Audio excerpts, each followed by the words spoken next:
অফিসে বসে কাজ করছি, হঠাৎ আমার মৃত স্ত্রীর নাম্বার থেকে একটা কল এলো। নাম্বারটা এখনো প্রিয়তমা দিয়ে সেভ করা আছে, কিন্তু হঠাৎ এই নাম্বার থেকে কল আসায় আমি বেশ অবাক হলাম। এই নাম্বার তো গত 2 বছর ধরেই বন্ধ, হঠাৎ এই নাম্বার থেকে কল আসলো কিভাবে? আমি তাড়াতাড়ি করে কল রিসিভ করলাম। আমি হ্যালো বলতেই ওপাশ থেকে ভেসে আসা কণ্ঠ শুনে আমি রীতিমতো ঘাবড়ে গেলাম, কারণ ভয়েসটা ঠিক আমার মৃত স্ত্রী তৃষার মতো শোনাচ্ছে। আমি ভয়ে কাঁপা কাঁপা গলায় বললাম, কি আপনি? আরিয়ান, আমাকে চিনতে পারছো না? আমি তৃষা। বুকের ভেতরটা কেঁপে উঠল। তৃষা কিভাবে কথা বলছে? তৃষাকে তো আমি নিজ হাতে কবর দিয়েছি। এগুলো কি হচ্ছে? কেউ কি আমার সাথে ফাজলামো করছে? আমি আবারও জানতে চাইলাম, তৃষা কে আপনি? ফাজলামো না করে বলুন আমার স্ত্রীর নাম্বার আপনি কোথায় পেয়েছেন? আরিয়ান, আমি তোমার স্ত্রী তৃষা। তুমি কি আমার কণ্ঠটাও ভুলে গেলে? তুমি আমার সাথে প্লিজ একবার দেখা করো, তোমার সাথে আমার অনেক কথা আছে। তৃষা, তুমি এখন কোথায় আছো? আর তুমি কি সত্যি বেঁচে আছো? হ্যাঁ, আমি বেঁচে আছি। আমি তোমাকে একটা ঠিকানা পাঠাচ্ছি, ওই ঠিকানায় তুমি যে কোনো সময় আমার সাথে দেখা করো। তোমাকে অনেক কথা বলার আছে আমার। তৃষা আমাকে একটা ঠিকানা বলে ফোন কেটে দিল। আমাকে আর কিছুই বলার সুযোগ দিল না। আমি সেই নাম্বারে আবার কল দিলাম, কিন্তু নাম্বার অফ। এই সময়ের মধ্যে নাম্বার অফ হয়ে গেল। এসব কি হচ্ছে? তৃষা যদি বেঁচেই থাকে তাহলে আমি কবর দিয়েছি কাকে? তৃষার মুখ তো স্পষ্ট দেখেছি সেদিন। সব কেমন যেন এলোমেলো হয়ে গেল। চোখ দিয়ে নিজের অজান্তেই পানি পড়তে শুরু হলো। এত বছর পরে হঠাৎ তৃষার কণ্ঠটা শুনে নিজেকে কন্ট্রোল করতে পারছি না। তাড়াহুড়ো করে অফিস থেকে বের হয়ে গেলাম। অফিস কক্ষ থেকে বের হতেই বাবার সাথে দেখা হয়ে গেল। বাবা আমার অস্থিরতা দেখে বলল, কি হয়েছে আরিয়ান? এত তাড়াহুড়ো করে কোথায় যাচ্ছ? আমি বাবাকে জড়িয়ে ধরে বললাম, বাবা, তৃষা এখনো বেঁচে আছে। বাবা অবাক হয়ে বলল, কি বলছো তুমি? হ্যাঁ বাবা, তৃষা একটু আগে আমাকে কল করেছিল নাম্বার থেকে। আরিয়ান, তুমি কি ইদানিংকাল দিনের বেলায় কিছু খাচ্ছ নাকি? বাবা, তুমি আমাকে ভুল বুঝছো, আমি সত্যি বলছি। এই দেখো, এটা তো তৃষার নাম্বার। এই নাম্বার থেকেই তৃষা আমাকে কল করেছে, আমাকে ঠিকানা দিয়েছে, আমি সেখানেই যাচ্ছি।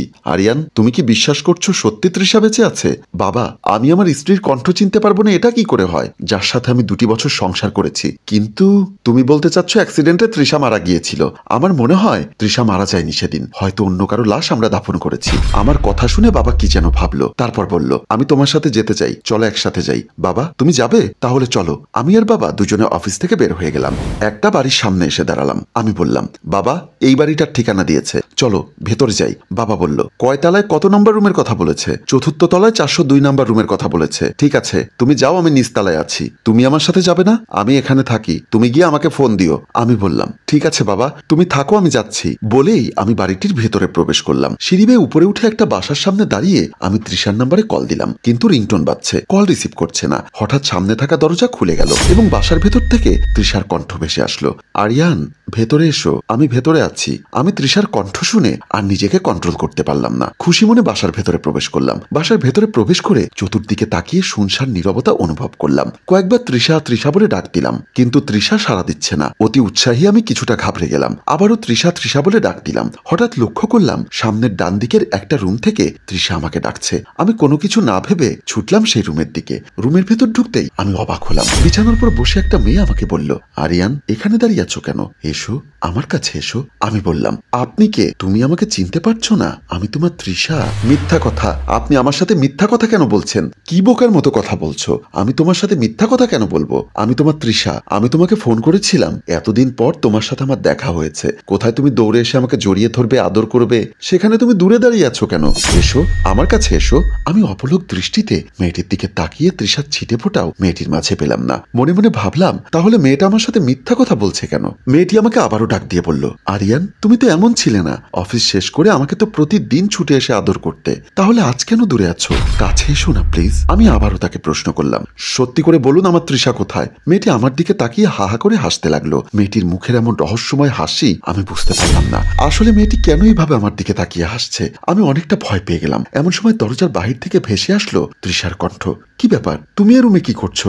আমি ডাইনিং রুমে বসা আছি, তুমি ডাইনিং রুমে এসো। এবার আমি আরো দ্বিধাদ্বন্দ্বে পড়ে গেলাম। সামনের মেয়েটি আমাকে দেখে হাসছে, বাহিরে তৃষার কণ্ঠে আমাকে কে যেন ডাকছে। ভাবতে ভাবতে রুম থেকে বের হয়ে গেলাম। রুমের বাহিরে আসতে কে যেন আমার মাথায় লাঠি দিয়ে আঘাত করলো। আমি চিৎকার দিয়ে ফ্লোরে লুটিয়ে পড়লাম। যখন আমার জ্ঞান ফিরল তখন আমি নিজেকে আবিষ্কার করলাম একটা ভাঙাচোরা অন্ধকার ঘরে। আর সেই অন্ধকারের মধ্যে আমার সামনে বসে আছে এক অপরিচিত মানুষ, যার মুখ দেখা যাচ্ছে না। আমি চোখ মেলে তার দিকে তাকিয়ে বললাম, আপনি কে? কেন এভাবে আমাকে বেঁধে রেখেছেন? লোকটি তার মুখের সামনে একটা গ্যাস লাইট জ্বালালো। আমি চমকে উঠলাম, কারণ এ তো আর কেউ নয়, আমার প্রিয় বন্ধু জামশেদ। গ্যাস লাইটের আলোতে জামশেদ ভয়ঙ্কর এক রহস্যময় হাসি হাসতে লাগলো। আমি বললাম, জামশেদ, তুই এত বছর পর কোথা থেকে আসলি? আর এসবের মানে কি? সারপ্রাইজ? তোকে সারপ্রাইজ দেবার জন্য এসবের আয়োজন করেছি। সাথে সাথে সারা ঘরে আলো জ্বলে উঠলো। আমি বুঝতে পারলাম না কিসের সারপ্রাইজ, আর তৃষা কোথায়। ও আমাকে কল করে এখানে নিয়ে এসেছে। তোকে আমি বুদ্ধিমান জ্ঞানী লোক মনে করতাম, কিন্তু তুই তো অনেক বোকা রে। তোর স্ত্রী তোর চোখের সামনে 2 বছর আগে কার অ্যাক্সিডেন্টে মারা গেছে, তাহলে তৃষা কোথা থেকে আসবে? আমি বিদেশ থেকে আসার সময় একটা ডিভাইস নিয়ে এসেছি। এই ডিভাইস থেকে আমি তৃষার কণ্ঠ নকল করে তোর সাথে কথা বলেছি। কিন্তু কেন? শুধু প্রতিশোধ নেবার জন্য। কিসের প্রতিশোধ? তুই তৃষাকে ভালোবাসতি, সে কথা আমাকে কোনোদিন বলিসনি। আর আমি তৃষাকে পছন্দ করতাম, তাও কোনোদিন আমি তোকে বলিনি। 4 বছর আগে তৃষার বাসায় তোকে আর আমাকে দাওয়াত করেছিল। তুই আগে আগে আমাকে ফেলে তৃষার বাসায় এসেছিলি। আমি তৃষার বাসায় প্রবেশ করতেই দেখলাম ড্রয়িং রুমের সোফায় তুই আর তৃষা পাশাপাশি বসে লিপকিস করতে করতে সামনের দিকে এগিয়ে যাচ্ছিস। আমি চিৎকার দিয়ে উঠলাম। তোরা থতমত খেয়ে দাঁড়িয়ে গেলি। আমি ড্রয়িং রুমে প্রবেশ করলাম। তোদের কাছে এসে জানতে চাইলাম, এগুলো কি? আর তৃষা, তুমি কি বুঝতে পারছো না আমি তোমাকে ভালোবাসি? তুমি কেন আরিয়ানের সাথে এসব করছো? তৃষা বলল, আমি কখনো তোমাকে ভালোবাসিনি, আমি আরিয়ানকে ভালোবাসি। তৃষার মুখে এমন কথা শুনে আমার মাথার উপর যেন আকাশ ভেঙে পড়ল। আমি তোর কাছে জানতে চেয়েছিলাম, আরিয়ান, তুই কি সত্যি তৃষাকে ভালোবাসিস? তুই আমাকে উল্টো প্রশ্ন করেছিলি আমি তৃষাকে কেন ভালোবাসলাম। দেশে মেয়ের কি অভাব পড়েছিল? বন্ধুর ভালোবাসার মানুষটিকে কেন ভালোবাসতে হবে? আমি তোদের কথা কিছুই বুঝলাম না। তৃষাকে আমার ভালোবাসা বোঝাতে চাইলাম, জড়িয়ে ধরতে চাইলাম। তৃষা আমার গালে কষে চড় বসিয়ে দিল। তুই সেদিন চরম অপমান করে তৃষাদের বাসা থেকে আমাকে বের করে দিয়েছিলি। মনে পড়ে তো সেদিনটির কথা? আমি সেদিন কসম খেয়ে বলেছিলাম আমি এর প্রতিশোধ একদিন নিব। সৃষ্টিকর্তা তোর বুক থেকে তৃষাকে কেড়ে নিয়েছে, কিন্তু আমার বুক থেকে প্রতিশোধের আগুন এখনো নিভিয়ে দেয়নি। তৃষাকে হারিয়ে আমি এদেশে থাকতে পারিনি, বিদেশে পাড়ি জমিয়েছিলাম। 2 দিন হলো দেশে এসেছি শুধু প্রতিশোধ নেবার জন্য। আমি আর চরম প্রতিশোধ নেব। বলেই একটা ছুরি হাতে তুলে নিল জামশেদ। আমি বললাম, তুই এসব কি করছিস? তুই ভুল করিস না জামশেদ। জামশেদ কোনো কথা শুনলো না, আমাকে আঘাত করতে যাবে। এমন সময় জামশেদের মাথায় আমার বাবা পেছন থেকে এসে পিস্তল তাক করলো। জামশেদ চমকে উঠে দাঁড়িয়ে গেল। বাবা বলল, আমি জানতাম আমার ছেলে কোনো বিপদে পড়তে যাচ্ছে, তাই একসাথে আসিনি। আমি বুদ্ধি করে নিচে দাঁড়িয়েছিলাম। জামশেদ, এখন তোকে কে বাঁচাবে? জামশেদের হাত থেকে ছুরিটা পড়ে গেল। কাপা কাপা গলায় বলল, আঙ্কেল, আমাকে আপনি মাফ করে দিন। আমি আরিয়ানের সাথে মজা করেছি। আমি জানি তুই মজা করিসনি। আমি পুলিশকে ফোন দিয়েছি, এক্ষুনি পুলিশ চলে আসবে। জামশেদ তাড়াহুড়ো করে আমার বাঁধন খুলে দিল। আমি উঠে দাঁড়াতেই জামশেদ আমার কাছে এসে অনুনয় বিনয় করে কান্না করতে লাগলো। বাবা পিস্তল তাক করে জামশেদকে ভয়ভীতি দেখাতে লাগলো। জামশেদ কাঁদো কাঁদো হয়ে অনুনয় বিনয় করতে লাগলো। প্রিয় ভিউয়ার্স, আমি আসলে আলো ভেবে আলেয়ার পিছে ছুটেছি। আমি জেনে শুনে আমার তৃষাকে খুঁজতে গিয়েছিলাম।